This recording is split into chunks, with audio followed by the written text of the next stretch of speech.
মনে হচ্ছে এই রাজ্যের বিরোধী পরিষদটা কি ক্রমশই অবরুদ্ধ হয়ে যাবে? যেভাবে একটা বিরোধী দল ক্রমশ নিঃশেষ হয়ে গেল, তাতে মনে হচ্ছে এই রাজ্যে বিরোধিতার জায়গাটা আর অবশিষ্ট থাকবে তো? মমতা বন্দ্যোপাধ্যায়, তৃণমূল কংগ্রেস যেন কত সুদূর অতীত বলে মনে হচ্ছে ঠিক এই সময়ে। মাত্র এক মাসের ব্যবধানে কিভাবে দলটা ক্রমশ যাকে বলে ভ্যানিস হয়ে গেল। আমরা ভাবছিলাম এভাবে একটা দলের সম্পূর্ণ ভ্যানিশ হয়ে যাওয়ার উদাহরণ এদেশে এর আগে কখনো আছে, কোনো রাজ্যে আছে জানি না। যা হচ্ছে তার পরিপ্রেক্ষিতে বারবার করে মনে হচ্ছে 41% ভোট পেয়েছে যে রাজনৈতিক দলটা তৃণমূল কংগ্রেস, সেই দলটার কার্যত এখন আর কোনো অস্তিত্বই নেই। যে তৃণমূল কংগ্রেস একটা পরিষদীয় দল তৈরি করেছে, যারা নিজেদের আসল তৃণমূল কংগ্রেস বলে দাবি করছে, তারা আসলে সরকারের অনুগত একটা দল। বাইরে কারা রইলেন এখন পর্যন্ত হিসেবটা পরিষ্কার নয়, মাত্র মুষ্টিমেয় কয়েকজন। আবার আমরা কি দেখলাম, সংসদে এক অন্য রকম খেলা হলো, যেখানে সংসদে একটা বড় অংশের সাংসদরা জানিয়ে দিয়েছেন যে তারা এনডিএর সমর্থক হিসেবে আলাদা ব্লক করে বসবে, অর্থাৎ তৃণমূল কংগ্রেসে থাকছে না। অর্থাৎ তৃণমূল কংগ্রেসের কটা ভাগ হচ্ছে এ রাজ্যে? তথাকথিত পরিষদীয় দল যারা বলছে যে আমরা আসল তৃণমূল কংগ্রেস, কিন্তু আমরা সরকারের গঠনমূলক সমালোচনা করব, বিরোধী আসনে বসবো। আবার সেই তৃণমূল কংগ্রেসেরই আর একটা অংশ দিল্লিতে বলছে যে তারা পার্লামেন্টে আলাদা ব্লক করে বসবেন এবং তারা এনডিএ কে সমর্থন করবেন, যারা মূলত তৃণমূল কংগ্রেসের বিরোধী পক্ষ। আর মমতা বন্দ্যোপাধ্যায়ের সঙ্গে থাকা এখনো গুটি কয়েক যে এমএলএ এবং এমপিরা রয়েছেন, তাদের অবস্থান কি হবে আমরা জানি না। গত কয়েকদিন ধরে তুমুল চর্চা হয়েছে, তুমুল চর্চা চলছে যে দিল্লিতে নাকি কংগ্রেসের সঙ্গে একটা আলোচনা চলছে, মমতা বন্দ্যোপাধ্যায় কংগ্রেসকে সঙ্গে মিশে যাবে নাকি কংগ্রেসের সাহায্য নিয়ে অন্যরকম দল তৈরি করবে। কি হবে আমরা জানি না, কিন্তু আমাদের প্রশ্ন একটাই, এ রাজ্যে বিরোধী পরিষদটার কি হবে? তাহলে কি সিপিআইএম বা বামপন্থী দলগুলো এবং কংগ্রেসই এখানে মূলত বিরোধী দলের ভূমিকা পালন করবে? আমরা গত কয়েকদিন ধরে যে দেখছি, মাঠে ময়দানে বিরোধিতার ভূমিকায় বামপন্থী দলগুলো রয়েছে, কংগ্রেসও রয়েছে। তারা মাঠে ময়দানে নেমেছেন, তারা যেভাবে হকার উচ্ছেদ হচ্ছে, একেবারে বিনা নোটিশে যেভাবে হকার উচ্ছেদ করা হচ্ছে জায়গায় জায়গায়, তার প্রতিবাদে তারা রাস্তায় নেমেছেন, তারা রক্তাক্ত হচ্ছেন, তারা প্রতিবাদ করছেন। কিন্তু অন্তত খাতায় কলমে তাদের শক্তি তো এখনো খুব সীমিত। মাত্র একটা আসন বামপন্থীদের, আইএসএফ এর একটি আর কংগ্রেসের দুটি। ফলে এই সামর্থ্য, অন্তত খাতায় কলমে সামর্থ্যটা, এই সামর্থ্য নিয়ে কি যথার্থ বিরোধিতার জায়গাটা ধরে রাখা যায়? আমার সঙ্গে আলোচনার জন্য ঠিক এই সময় রয়েছেন, আসুন পরিচয় করিয়ে দিই, আমার সঙ্গে রয়েছেন রাজনৈতিক বিশ্লেষক হিসেবে গৌতম, এবং আমার সঙ্গে রয়েছেন দীর্ঘদিন গণ আন্দোলনের সঙ্গে থাকা গণগায়ক অসীম গিরি। আমি গৌতমের কাছে আসবো। গৌতম, আপনি প্রাথমিকভাবে, আমি অসীম বাবুর কাছে এই জন্য জানতে চাই যে ইতিহাসটা উনি জানেন, কিন্তু আজকের সময় গৌতম আপনার কাছে আমার জিজ্ঞাসা, আপনি শুনলেন যে কিভাবে এসেছিল এবং কিভাবে ক্যাপচার করা হয়েছে, তারপরে যা সময় এখন বিরোধী জায়গাটা একদম শূন্য, কোথাও মনে হয় যে কংগ্রেস বা সিপিএম এই জায়গাটা দখল করতে পারবে? দেখুন, আমার যেটা মনে হচ্ছে যে মমতা বন্দ্যোপাধ্যায়ের রাজনৈতিক পরিসরটাকে যদি আমরা একটু ব্যাখ্যা করি, তাহলে দেখব মমতা বন্দ্যোপাধ্যায় কারো জন্যই খুব একটা সুখকর ছিলেন না।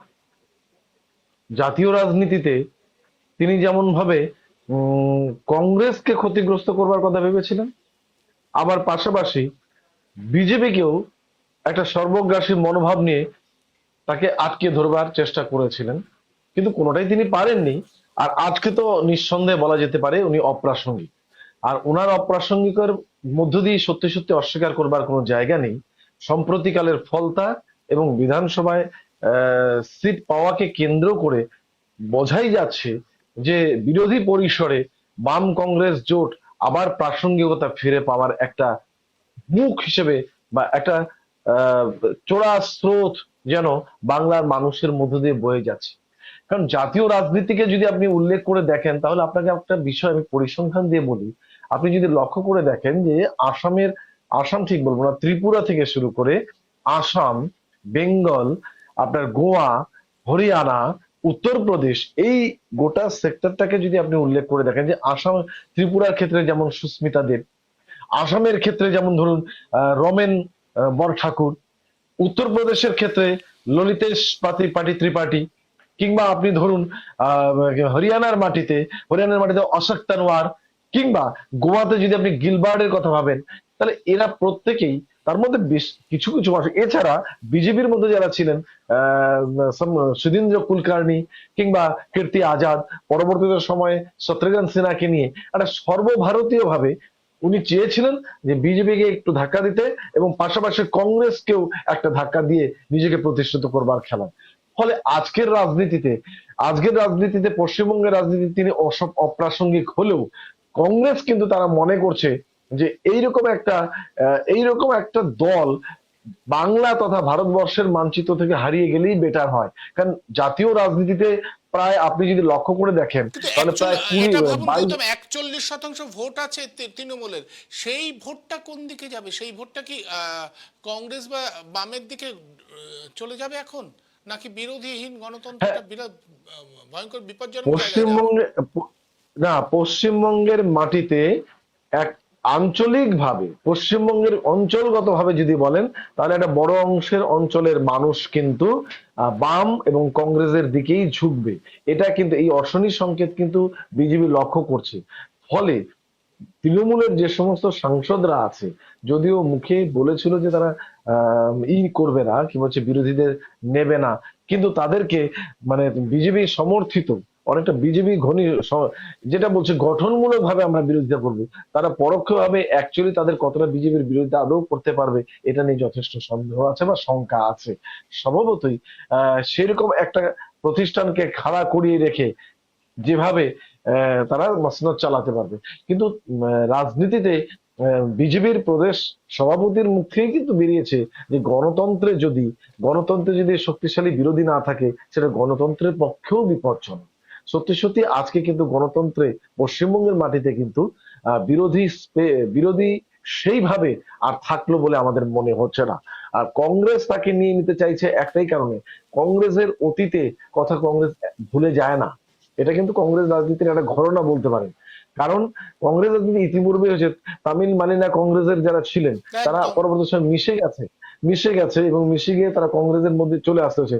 কংগ্রেস সেটা করে দেখাতে পারে, কিন্তু এ কংগ্রেস রাজ্যেও ঘটেছে, এ মমতা রাজ্যেও দেখুন, আমরা যদি ইতিহাস ঘাঁটি, এ রাজ্যেও অতীতে ঘটেছে। অতীতে অজয় মুখোপাধ্যায় বাংলা কংগ্রেস বা তৈরি করেছিল, তারপরে সেটা কংগ্রেসের সঙ্গে মিশে গেছে। প্রণব মুখার্জি মিশে নিজে গেছে আলাদা মিশে কংগ্রেস গেছে করেছিল। প্রণব মুখার্জি তিনি আবার ফিরে এসেছেন। আবার হ্যাঁ, প্রিয়রঞ্জন দাস মুন্সী তিনিও ফিরে এসেছেন। সব ক্ষেত্রে আমরা ফিরে দেখি যে এসেছে। ইতিহাস রয়েছে। ফলে সেটা হয়েছে। এবং পাশাপাশি আহ আপনি আরেকটা বিষয় লক্ষ্য করে দেবেন, যে এই যে গোটা দেশে প্রায় 22 থেকে 23টিরও বেশি দল আহ, এই মুহূর্তে ইন্ডিয়া জোটের মধ্যে আছে। তার মধ্যে এই মুহূর্তে ঝাড়খণ্ড মুক্তি মোর্চাকে বাদ দিলে, এবং কংগ্রেস কোনো রাজ্যেই কোনো দলই প্রায় এই মুহূর্তে নেই। আপনি তৃণমূল কংগ্রেস থেকে শুরু করে, আপ থেকে শুরু করে, আপনার ডিএমকে থেকে শুরু করে, আরজেডি, কিংবা ওই জম্মু ও কাশ্মীর ন্যাশনাল কনফারেন্স, এরা কেউ কিন্তু তার নিজস্ব রাজ্যে ক্ষমতার অলিন্দে নেই। ফলে জাতীয় রাজনীতিতে কিন্তু এটা অস্বীকার করবার কোনো জায়গা নেই। মমতা বন্দ্যোপাধ্যায়ের পরাজয় একটা বড় ধাক্কা, ইন্ডিয়া জোটের ক্ষেত্রে একটা ধাক্কা হয়েছে, কিন্তু মমতা বন্দ্যোপাধ্যায়ের চলে যাওয়াটা অবশ্যম্ভাবী ছিল। মমতা বন্দ্যোপাধ্যায়ের যাওয়াটা নিশ্চিতই ছিল। কারণ মমতা বন্দ্যোপাধ্যায়ের দিনের পর দিন তার মানে পরিচালনায় যে সমস্ত সমাজ বিরোধীরা দিনের পর দিন এই সমাজকে কলুষিত করে গেছে, ফলে মানুষের একটা জনরোষ তৈরি হয়েছিল। 77 সালে বামেরা ক্ষমতায় এসেছিল, যতটা বেশি সংস্কারমুখী আন্দোলন না করে, তার চেয়ে অনেক বেশি জাতীয় কংগ্রেসের প্রতি মানুষের বীতশ্রদ্ধতা থেকেও কিন্তু বামেদের আসার একটা বড় ভূমিকা নিয়েছিল। আবার পাশাপাশি আপনি যদি লক্ষ্য করে দেখেন যে 2011 সালে যে সময়টাতে আহ ইয়ে তৃণমূল কংগ্রেস ক্ষমতায় এসে সেই সময় তৃণমূল কংগ্রেসের আন্দোলন ছিল, এটা অস্বীকার করবো না, কিন্তু তার চেয়ে বেশি বামেদের প্রতি মানুষের একটা বীতশ্রদ্ধতা ছিল। সেখান থেকেও কিন্তু তৃণমূল কংগ্রেসের উত্থানকে সুনিশ্চিত করেছিল। ফলে আমার মনে হয়েছে যে তৃণমূল কংগ্রেসের বিরুদ্ধে প্রতিষ্ঠার বিরোধী হাওয়া এত মারাত্মক আকার নিয়েছিল। বিরোধীহীন গণতন্ত্র তো গণতন্ত্রের জন্য খুব বিপদ। না, এটা তো শাসক দলের সভাপতি বলে ফেলেছে, এটা নিয়ে কোনো বিতর্ক নেই।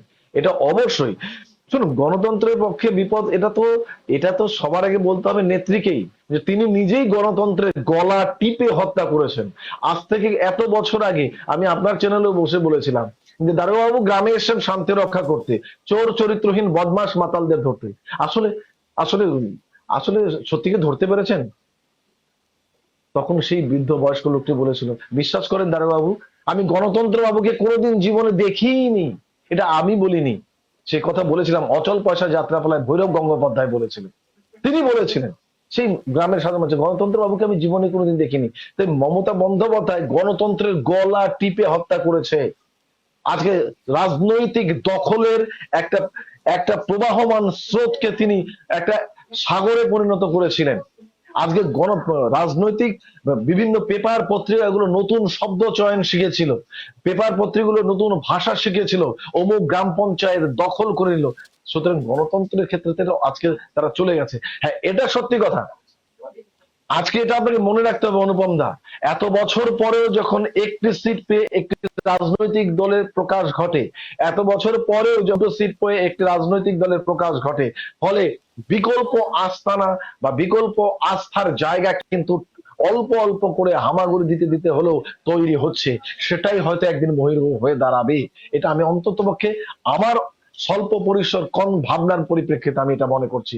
গণতন্ত্র হয়তো সাময়িকভাবে গলা টিপে হত্যা করার জন্য আজকে কিছুটা ধূসর দেখা যাচ্ছে, কিন্তু অনেক মানুষ আছে যারা হয়তো বিজেপির সঙ্গে সম্পৃক্ত হবে না, অনেকে হয়তো এই কনসেপ্টকে তারা বিশ্বাস করেন না, তারা কিন্তু বিকল্প শক্তি হিসেবে বাম কংগ্রেস জোটকেই বেছে নেওয়ার কথা ভাববে। সেটা কিন্তু গণতন্ত্রের পরিসরে আরেকটা স্তম্ভ হয়ে দাঁড়াতে পারে। সময়কে সময়কে সুযোগ দিতে হবে, কারণ আমাদের দুটো কাজ একসঙ্গেই ভাবতে হবে। সময়ের সঙ্গে আপোষও করতে হবে, সময়কে বুঝতেও হবে। সময়ের সঙ্গে আপোষ না করলে পরে গণতন্ত্র প্রতিষ্ঠার লড়াই সংকুচিত হয়ে যাবে। তাই আমি মনে করি গণতন্ত্রের সঙ্গে আপোষ করে আজকে দীর্ঘসূত্রিতাকে নিয়ে আবার একটা পরিসর তৈরি হয়তো হবে বাম কংগ্রেস। আমি যা দেখতে পাচ্ছি, হয়তো কেউ, যে দল ক্ষমতায় আসে জয়ের মধ্যে দিয়ে পরাজয়ের বীজ লুকোনো থাকে, এরা তো সারা জীবন টিকে থাকবে না। কিন্তু এই মুহূর্তে নতুন কোন রাজনৈতিক দল উঠে আসার কোনো সম্ভাবনাও আমরা দেখছি না।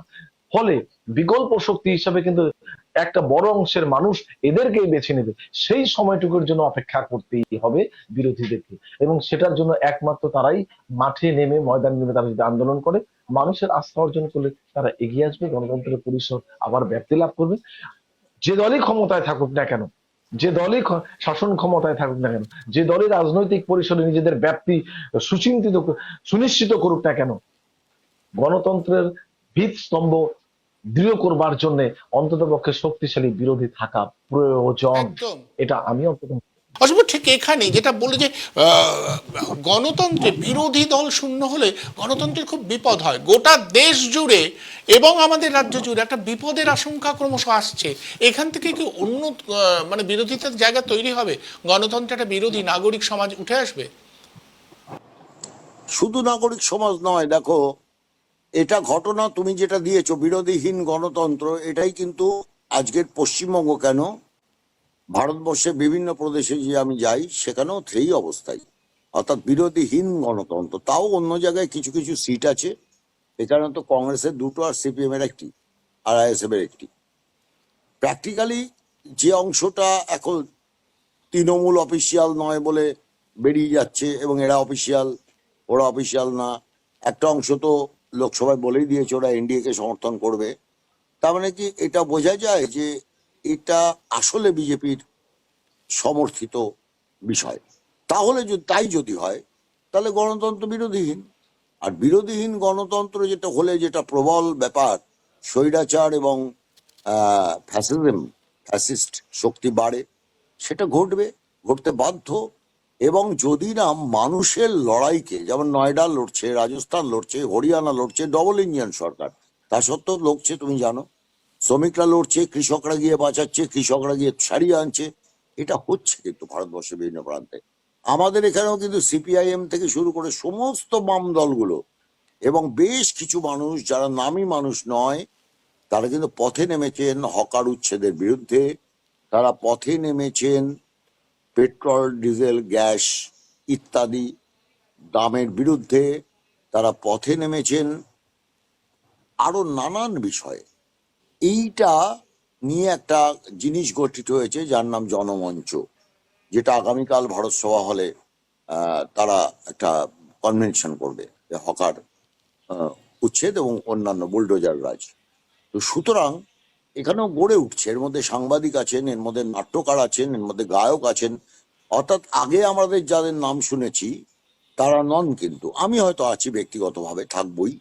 আমি তো সমস্ত গণ আন্দোলনে থাকি। গণ আন্দোলন যখন অন্যায় হোক, যদিও আমি মনে করি না সিঙ্গুর নন্দীগ্রাম আন্দোলন ভুল ছিল, খুবই সঠিক ছিল, সেটা অন্যভাবে গেছে, আলাদা প্রশ্ন। আমি নিজে তো চোখে দেখেছি। তো যাই হোক না কেন, বিরোধীহীন গণতন্ত্রই চলছে এবং এটাই তো চাইবে যে বিরোধীহীন গণতন্ত্র যেন হয়। বিরোধীহীন গণতন্ত্রের সুবিধা হচ্ছে স্বেচ্ছাচার এবং স্বৈরাচার এবং ফ্যাসিস্ট শক্তিকে তুলে ধরবার। 100 বছরের একটি দল হচ্ছে এই আরএসএস। 125 25 একদম। সালে হয়ে গেছে এবং তার পার্টি হচ্ছে বিজেপি। এখন ন্যাচারালি ব্যাপারটা কি দাঁড়াচ্ছে, এরা কিন্তু ধীরে ধীরে ধীরে ধীরে তাদের নানান সংগঠন, নানান ধরনের বিস্তার, তাদের এই নামে ওই নামে সেই নামে। কিছুদিন আগে আমায় গান গাইতে গিয়ে আটকে দেওয়া হয়েছে, তুমি ফেসবুকে দেখেছো কিনা জানো না, জানি না, আমি লিখেও ছিলাম। তো যাই হোক, তো এইটা তো অবস্থা। এবং আমাদের একজন শিল্পী দুলাল খ্যাপা, তার লালনের গান গাইতে উঠেছিল, বজরংবলী সংঘ তাকে বাধা দিয়ে নামিয়ে দিয়েছে স্টেজ থেকে। এই তো অবস্থা। তো সুতরাং এখানে হয়তো এখনো অবধি কণ্ঠরোধ করছে না আমার তোমার, কিন্তু মানে তুমিও চ্যানেল চালাতে পারবে কিনা এটা হচ্ছে ব্যাপার। তো এখন ন্যাচারালি শাসকের চোখে চোখ রেখে কথা বলার বিরুদ্ধে পক্ষে চোখে চোখ রাখার বিপক্ষে তুমি যদি শাসকের সেবাদাস হতে পারো, তাহলে সবসময় শাসক ভালোবাসে। এটা মমতা ব্যানার্জিও চেয়েছেন এবং তিনি বেশি চেয়েছেন। 15 বছরে তিনি খোবড়া করে দিয়েছেন পশ্চিমবঙ্গকে। এটা আমি তুমি তো অনেক আগেই জানতাম অনুপম একদম। যে এটাই হচ্ছে। সাংবাদিকতার এটা আমরা তো সাংবাদিকতার ক্ষেত্রে তো বটেই, প্রত্যেকটা জায়গাতে তিনি বটেই, একেবারে। প্রত্যেকটা জায়গাতে, প্রত্যেক জায়গাতে। এবং প্রতিবার আমরা এই চ্যানেলে বসেছি, বসে এদের সমালোচনা করেছি, অনেক কিছু করেছি। আজকে লড়াইটাকে তো পথে নেমে লড়তে হবে। শুধু সিটির হিসেব দিয়ে কটা বিধানসভায় আছে, কটা ইয়েতে আছে, সেটা আগামী দিনে মানুষ ঠিক করবে। কিন্তু যদি প্রত্যেকটা দল, মানে বিরোধী দল, তারা যদি পথে নেমে, না আমি বলছি না যে সরকারের পূর্ণাঙ্গ বিরোধিতা করতে হবে। সরকার ভালো কাজ করলে নিশ্চয়ই আমরা সরকারের পক্ষে কথা বলবো, নিশ্চয়ই বলবো। ভালো কাজ করলে কে না বলবে, বলো না? নিশ্চয়ই বলবে, তুমিও বলবে, আমিও বলবো সরকার এই কাজটা ভালো করেছে, এই কাজটা সুন্দর করেছে, ভালো। এই যে চোর ফোর ধরছে পার্টির মধ্যে, ভালো কাজ করছে, খুব ঠিক আছে। তবে ডিম ছোড়া কালচার, এটা আমি জানি না এটা শিখিয়ে দেওয়া না কি সত্যি সত্যি সব জায়গায় ডিমই ছুটছে, অন্য কিছু ডিমের দাম এত কমে গেল যে ছুড়ে মারছে। সবচেয়ে বড় কথা হচ্ছে যে আমরা তো সবসময় চাইবো শাস্তি হোক, কিন্তু আইনের আওতায় হোক, আইন বহির্ভূত ভাবে নয়। একজন মানুষের বিরুদ্ধে যদি কোনো অভিযোগ হয়, তাহলে সেই অভিযোগের ভিত্তিতে রাস্তায় মব ইয়ে করে তার বিচার করে মব দেওয়া যায় লিঞ্চিং, না।